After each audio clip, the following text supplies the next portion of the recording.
Start sir. नमस्ते, मैं राजेश सोलंकी ठाणा से बोल रहा हूँ। आज है 4 मई और हम लोग बहुत वेट कर रहे थे काफ़ी दिनों से कि 4 मई मतलब सेकंड लॉकडाउन अपना खुलेगा एंड विल एबल टू हम लोग स्टार्ट कर सकेंगे अपना रोज़मर्रा की ज़िंदगी।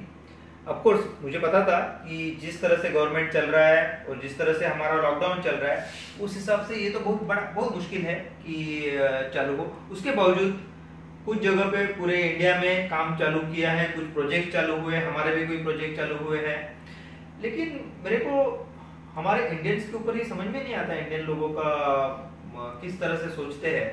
मैं एग्जांपल के तौर पे आपको बताऊंगा, हमारा एक प्रोजेक्ट है, वहां पे हमारे कंस्ट्रक्शन लेबर्स में ऐसा होता है कि एक ही जगह पे हमारा उसका रहने का अरेंजमेंट होता है। 100 आदमी एक जगह पे रहते हैं, साथ में रहते हैं, मतलब अलग अलग बाजू बाजू में खाना एक साथ खाते हैं। और हमें that is a normal schedule of India में कंस्ट्रक्शन प्रोजेक्ट या फॉरेन में भी काफी जगह पे ऐसा होता है। लेकिन अभी रूल ऐसा है कि आइसोलेशन रखना है, तो उधर तो आइसोलेशन कर नहीं सकते। लेकिन ट्रांसपोर्टेशन का रूल बनाया गवर्नमेंट ने, बस जाएगी तो एक सीट पे एक ही आदमी। ये दिन रात पूरे वर्कर्स साथ में रहते हैं, लेकिन ट्रांसपोर्ट के टाइम पे गवर्नमेंट पुलिस बोलेगी भाई उसके लिए एक सीट पे एक आदमी बैठेगा। अब मेरे को इसके ऊपर हंसू या क्या करूं समझ में नहीं आता है। जब हमने पुलिस से बात की भाई ये साथ में रहते हैं, लेकिन बोलता है मैं क्या करूं, मेरे को देखो ये रूल है, रूल में लिखा है कि ये अलग अलग सीट पे बैठना है। तो ये ऐसा चलेगा तो किस तरह से चलेगा? मतलब एक कॉमन सेंस वाला भी चीज जो होता है, या तो फिर गवर्नमेंट को समझना पड़ेगा, अपने इंडियन लोगों को हर चीज पूरा डिटेल में बताना पड़ेगा।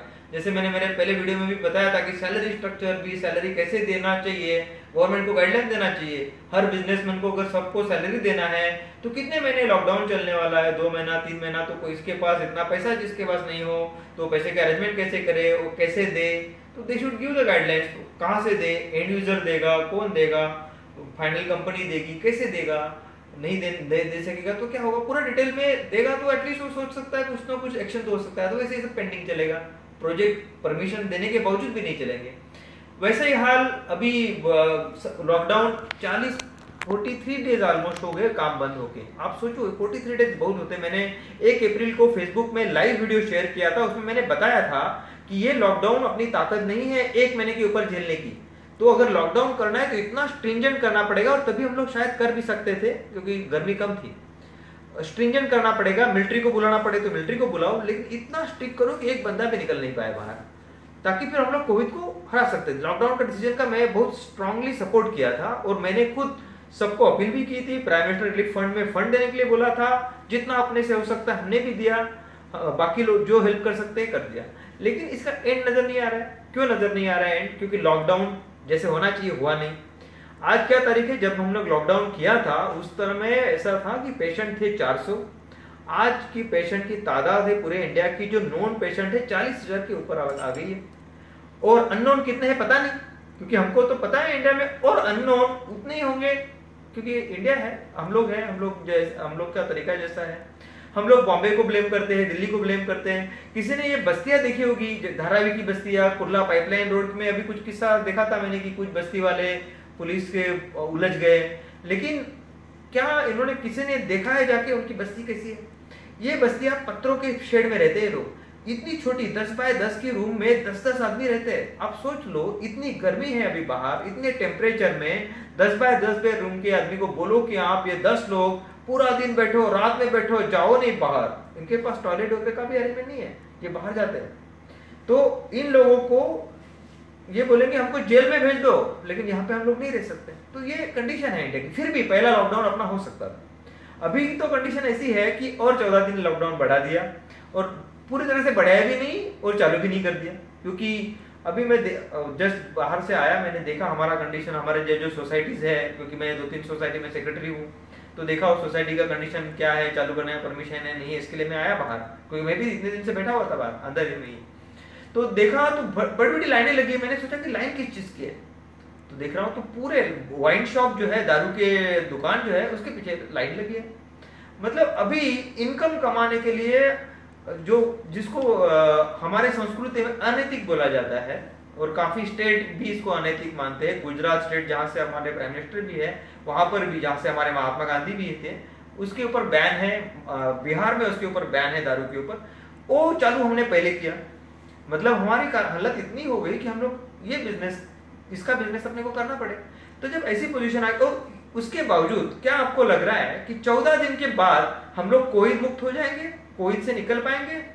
मैं दावे के साथ बोल सकता हूँ, मैं डॉक्टर नहीं हूँ, लेकिन ये कॉमन सेंस है, क्योंकि डॉक्टर खुद डरे हुए हैं। काफी दो डॉक्टर से मैंने बात की, डॉक्टर्स को खुद को नहीं पता है कि इसको किस तरह से टैकल किया जाए, क्योंकि नहीं पता कि नई बीमारी है। डॉक्टर तो कोई भगवान नहीं है कि वो अपनी पूरी ताकत लगा रहे हैं। मैं तो रिस्पेक्ट करता हूँ आज की तारीख में जितने डॉक्टर, नर्स, क्योंकि दुश्मन का पता नहीं होते हुए उससे फाइट करना ये सबसे बड़ा करेज है, और वो करेज वो दिखा रहे हैं। हमारे पुलिस फोर्स इतनी, क्योंकि ये पुलिस फोर्स सबसे ज्यादा रिस्क ले रही है। पूरे अपने सिक्योरिटी गार्ड्स है, अपने स्वीपर्स है, जो हम लोग जिसको निचले दबे के लोग बोलते हैं, जो सिक्योरिटी करते हैं, पूरी नाली साफ करते हैं, सब कुछ करते हैं, ये लोग सबसे ज्यादा रिस्क ले रहे हैं और घूम रहे हैं। तो और वो भी ऐसा दुश्मन है जिसके बारे में पता नहीं है, जो डेंजर है दिखता ही नहीं है। तो अल्टीमेटली अपने को इनको फेस तो करना पड़ेगा। आज नहीं करना पड़ेगा तो कल करना पड़ेगा, लेकिन करना तो पड़ेगा। मतलब अगर जब हमको फेस करना ही है तो आज क्यों नहीं करें? 14 दिन के बाद क्या होने वाला है? क्या पेशेंट कम हो जाएंगे तो हम 14 दिन के बाद फेस करेंगे, या कोविड भाग जाएगा? कोविड तो भागने वाला नहीं है, उसको फेस तो अपने को करना पड़ेगा। इससे मेरे को सिमिलर चीज याद आती है, जब पानीपत की लड़ाई हुई थी मराठों और अब्दाली के बीच में।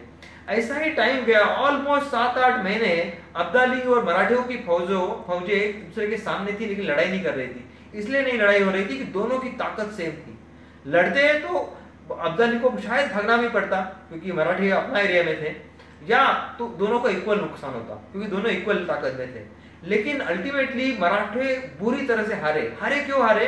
क्योंकि उनकी हालत ऐसी होगी, उनको खाने के लिए नहीं बचा, क्योंकि उनकी जो रसद थी, उनका आने का जो रास्ता था, वो अब्दाली ने घेर के रखा था। अब्दाली उस रास्ते पे था जहां से मराठों को खाना आ सकता था। तो अल्टीमेटली मजबूरी में लड़ाई की उन्होंने। तो मजबूरी में जब लड़ाई करेगा आदमी तो कितना लड़ाई करेगा? उतना ताकत तो रहेगा नहीं उसके पास। जब वो खुद ठान के करेगा लड़ाई तो उसका नुकसान कम होगा। और नेचुरली जैसे अभी नुकसान हुआ है सभी जगह पे, ये बीमारी है, बीमारी से आदमी तो मरेंगे, हम भी मर सकते हैं, कोई भी मर सकता है, किसी को भी हो सकती है, क्योंकि हम लोग प्रिकॉशन तो पूरा लेंगे। ये इस लड़ाई में हथियार तो अपने मास्क है, सैनिटाइजर्स है, ये सब चीजें लगा के सबको काम करने को अलाउ करना चाहिए, क्योंकि सबको काम करने को अलाउ कर देंगे तो इकोनॉमी चलेगी, पैसा आएगा। ये पैसे से ही हम लोग वेपन खरीद सकते हैं। ये वाली लड़ाई में तो पैसा सबसे ज्यादा इंपॉर्टेंट है, कि विदाउट मनी हम लोग इससे लड़ भी नहीं सकते। तो मेरी गुजारिश है, जिनके भी हाथ में डिसीजन है, उनसे गुजारिश है कि अलाउ किया जाए, प्रॉपरली काम करने को अलाउ कर दिया जाए। इवन प्रोजेक्ट्स जो चलते हैं उसमें आप रूल्स लगाएंगे, ऐसे काम कर सकते हैं, वैसे काम करते, तो प्रोजेक्ट चलेगा नहीं, क्योंकि प्रोजेक्ट्स तो फुल फ्लेश में पूरी ताकत से करना पड़ेगा। तो जो काम करने वाले हैं उसका जो टेस्ट लेना है टेस्ट ले लो, उनका पूरा टेस्ट, वो आप कंफर्म हो जाए कि 100% परफेक्ट है, फिर उनको अलाउ करो। जैसे पहले के सेफ्टी रूल्स फॉलो करते हुए they should able to do the work, तो वो लोग काम कर पाएंगे। ऐसा सब जगह पे। लेकिन मैन्युफैक्चरिंग सेक्टर में अलग अलग तरह से, मतलब अलग अलग घरों से लोग आते हैं, तो वहां पे अपने को आइसोलेशन का ये रूल पालन करना पड़ेगा। लेकिन कंस्ट्रक्शन में ऐसी कंडीशन नहीं है। कंस्ट्रक्शन लेबर सब जगह एक जगह पे रहते हैं। जब एक ही जगह पे रह रहे हैं तो काम करने के टाइम पे भी उनको कोई मुश्किल नहीं होनी चाहिए साथ में काम करने के लिए। तो ये जो मेरे हिसाब से कोई भी डॉक्टर भी इसको एक्सेप्ट करेगा, जो वो रात में सो रहे साथ में, तो काम साथ में क्यों नहीं कर सकेंगे? तो ये सब चीजें चालू कर देंगे तो आज भी, अभी भी टाइम गया नहीं है। आज भी भारत में उतनी ताकत है कि आज भी हम लोग फाइट बैक कर सकते हैं, आज भी कोविड को हरा सकते हैं। क्योंकि कोविड को हराने का सबसे आसान तरीका था, हम लोग कोविड को एंट्री नहीं देते।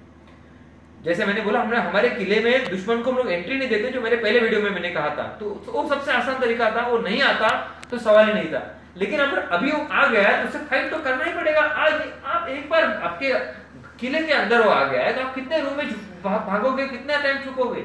एक न एक दिन आपसे फाइट करना है, तो आज ही फाइट किया जाए, सामने आ जाए, सामने पूरा प्रिकॉशन से, पूरे हथियार, जो मैं हथियार बार बार कहता हूँ, तो उससे प्रिकॉशन लेके पूरा काम चालू कर देना चाहिए। मेरा वही विनती है गवर्नमेंट से कि जल्द से जल्द पूरा का पूरा काम चालू, पूरा प्रिकॉशन से। जहां पे आपको होटल रेस्टोरेंट ये बंद रखने हैं, मॉल बंद रखो, क्योंकि उसमें ज्यादा चांसेस, जहां पे ज्यादा भीड़ भाड़ रहती है वो बंद रखो।